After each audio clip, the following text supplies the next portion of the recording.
Make sure you're tailoring your routine to your personal needs and not just following routines by people with completely different skin or different issues than you. Hi ladies, welcome back to the feminine universe. I am so happy to have you here.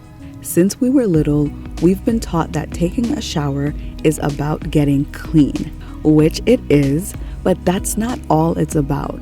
A shower can go beyond basic hygiene and also be a fundamental part of overall self-care. For some people, those few minutes in the shower is some of the only alone time they get to themselves during the day. A shower is a moment to refresh and reset, to belt out tunes that you'd never let anyone hear, somewhere to practice your pitch or come up with your best ideas, or somewhere to forget about everything else and just be. And if done right, it can also be a place that you can care for and treat your skin and get it in the condition that you want it to be. So in this video, I want us to go through 5 major things to focus on to get the most effective, most pampering showers ever. If it's not already, the shower might just become your favorite part of the day. So let's get started, shall we?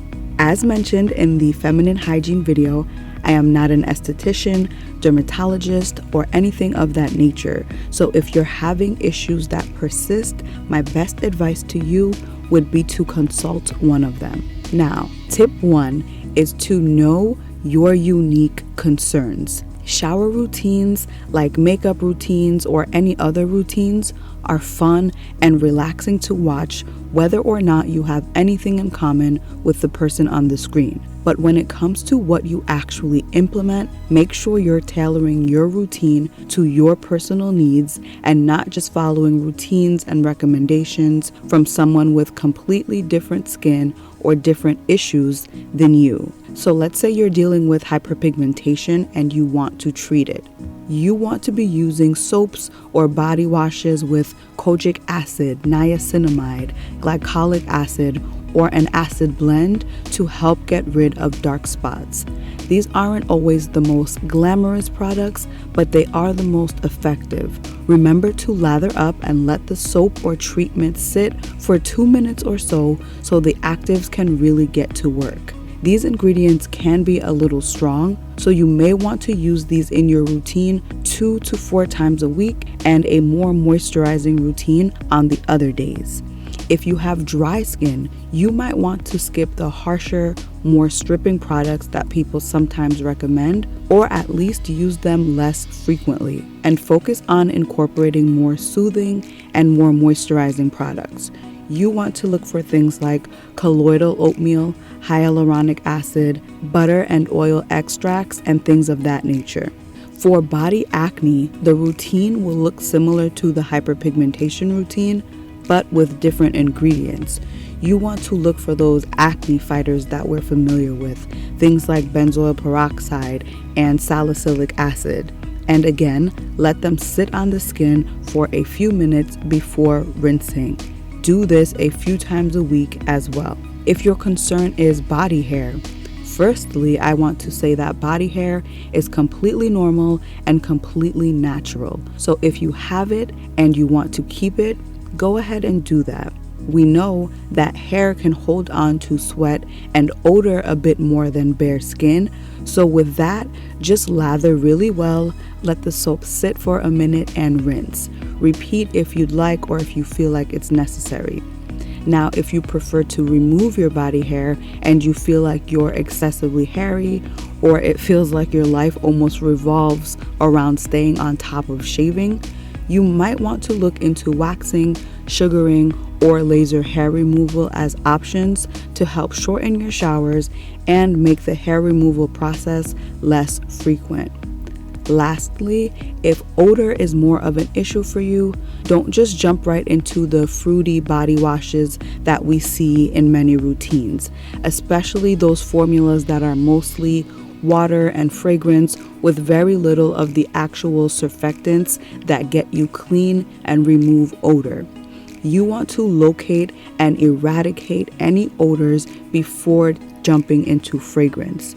You want to make sure there isn't any buildup in areas like your underarms, the area where your leg and groin meets, the groin and buttocks themselves, and definitely in between the toes. And when you get out of the shower, be sure to dry these areas really well, because while you want your skin damp to apply lotion to your body, you don't want any dampness somewhere like your armpits. You want to dry those well and apply deodorant within 5 minutes or so. While on the topic of deodorant, I'd like to thank Native for sponsoring this portion of the video. It's always great to find self-care products with ingredients that I recognize. And with things like coconut oil and shea butter, Native's deodorants fit the bill. Native makes clean deodorant products that are vegan and cruelty-free, as well as body washes and lotions. Their deodorants are a great aluminum-free, paraben-free option that helps keep odors away. It's just great to have those simple ingredients in a dry, non-sticky formula. I received 3 scents. The first is their powder cotton scent, which is exactly what it sounds like. That soft, clean, fresh out of the shower scent. And next is jasmine cedar, which is just a lovely woodsy floral scent. And lastly, I received coconut and vanilla, which is my favorite, with its more earthy, beachy scent. I was already using their deodorant in my collection, so I was super happy to try a few more scents. I also got to try their strawberry and vanilla taffy body wash from their new Candy Shop collection, and this right here is just childhood sweetness and nostalgia wrapped up in a bottle. If you'd like to try Native out, be sure to use the code FEMININEUNIVERSE for 20% off your first purchase. It applies to their entire site, so you can stock up on whatever you'd like. The next thing that can make your shower as effective as possible is having a couple of different routines. By knowing how much time you have, you can focus on exactly what needs to be done at that given moment and have the most effective shower possible. The first routine I suggest is the quick routine. This is when you have about 5 to 10 minutes. With this shower, your main concern is getting clean. You are not pulling out all the tools. You are not trying all the new products. You're in a rush. You overslept. You just got invited out and you want to squeeze in a shower. Or you live or are visiting somewhere very warm and you're taking multiple showers a day to just clean off or cool off, and you want to keep most of them quick and brief. You want to get in, lather up with a washcloth, pay most of the attention to the areas that tend to develop odor, like the pits, feet, groin area, for which you should use a separate, more gentle cleanser. Then you want to rinse and get out.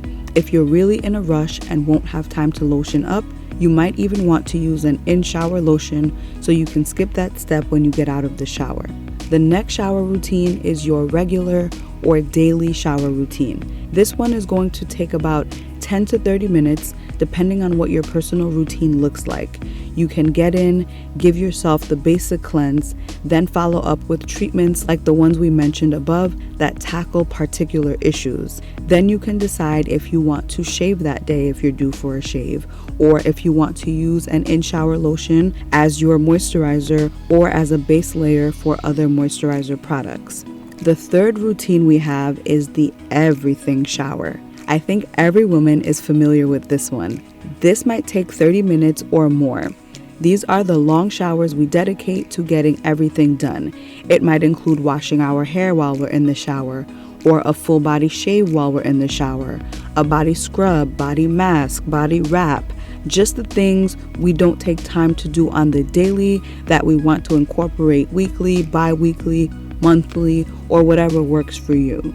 Lastly, as a bonus routine, you might want to incorporate a pampering bath routine. There is just nothing like a proper soak. You can do this once a week, once a month, a few times a year, again, as often or as infrequently as you'd like. A nice warm bath can not only help you de-stress, it can relax your muscles when combined with Epsom salts, or moisturize your skin on another level when you soak and submerge in a milk bath or oatmeal bath. You can also add certain scents to your bath to help boost your mood or to help you relax. relax. When you're done, you can rinse off with a quick shower to remove any residue, and you can make this kind of bath as luxurious, aesthetic, and extra as you'd like. You can add flowers to the water, you can light candles if you feel comfortable and safe doing so, or you can use those battery-powered candles that I've mentioned. You can also put on some music, watch a movie on your tablet, bring in that glass of wine, fruits, or other snacks depending on how long you'll be. Or if you want to just doze off, that's wonderful too. Your bath is completely customizable to your taste. I can appreciate the fact that not everyone has a tub. Some places only have stand-in showers, in which case you can make that shower pampering and aesthetic as well. You can still bring in the music, the candles, the flower petals, and so on. You know what I say, always do what you can with what you have.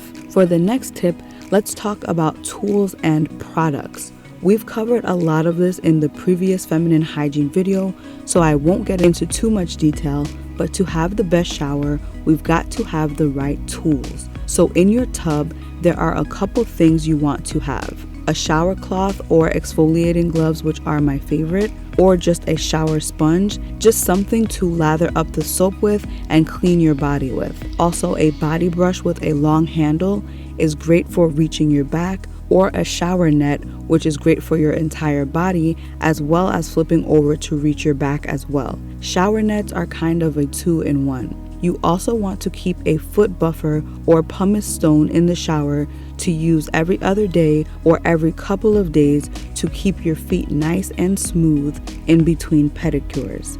Then for products, you of course want to have your soap or your body wash, or use soap followed by body wash. Also a body scrub. You guys know I love my microdermabrasion bar. I can't say enough about it for my skin. You can also use the body scrubs that come in the jars for that smell good, feel good experience. You can also make your own body scrubs, which I love to do. Some other things you can have are your bath powders or bath milks that we've touched on, and you can have that in-shower lotion that we've mentioned to either help you skip that step when you get out of the shower, or to add an extra layer of moisture before you get out of the shower. These in-shower body lotions, I love them, but they will make your shower floor a little bit slippery. So if you have any mobility concerns, or if you just have clumsy moments like me, just be aware that the shower will be slippery and be a little extra careful. My next tip, and one of my favorite tips to really make your showers an experience and something to look forward to, is to have a theme sometimes. The theme can be based on scent, whether that's something warm and cozy like vanilla, caramel, cashmere, coffee, anything in that family. It can also be very fruity and tropical for that mini shower escape or getaway vibe. It can also be very floral if blooming flowers and bouquets make you happy and relaxed. The theme can also just be based on colors. Just seeing a layout of all pink products lined up can get you into this really girly space. A lineup of blue or purple products can get you into this really chill, relaxed space. And of course, reds and yellows can make you feel energized and invigorated. So choose your theme to really give your shower a little oomph when you're feeling extra. Of course, you don't have to do this all the time, but here and there, it's really fun. I do it sometimes. It's a nice little treat. And lastly, don't forget the post-shower care. You can keep the effective treatment aspect going with the products you use after your shower or bath. Because these post-shower products stay on the skin, they can have even more of an effect. If you have dark armpits or acne scars on your chest or back that you're working on, you can use something like a glycolic acid toner that you'd use on your face. Some people also swear by these toners on their underarms to fight odor. You can also use body lotions with ingredients like vitamin C, glycolic acid, lactic acid, retinol, and so much more. Not all of these products play well together, so do your research and rotate when you use them. I recommend using most of these at night as well, as some some of these actives don't play well with the sun. And don't forget about sunscreen for your body during the day after applying your lotion to protect your hard work. If you have serums or moisturizers that you didn't love for your face, you can always use them up on your body as an extra boost of moisture or as a hand or foot cream. And don't forget to really pamper those feet. Look into a good urea cream to exfoliate and moisturize at the same time, and pop on a thick cream or Vaseline along with a thick pair of socks 2 to 3 times a week to keep them soft and moisturized. Hopefully this gave you a few ideas on how to make your baths and showers not only a relaxing oasis, but also an effective treatment center for any skin issues you want to tackle. As mentioned, always reach out to a dermatologist or esthetician if you have issues that over-the-counter products aren't helping, or whenever you have questions or concerns. Until next time, ladies, stay feminine, stay focused, and have fun.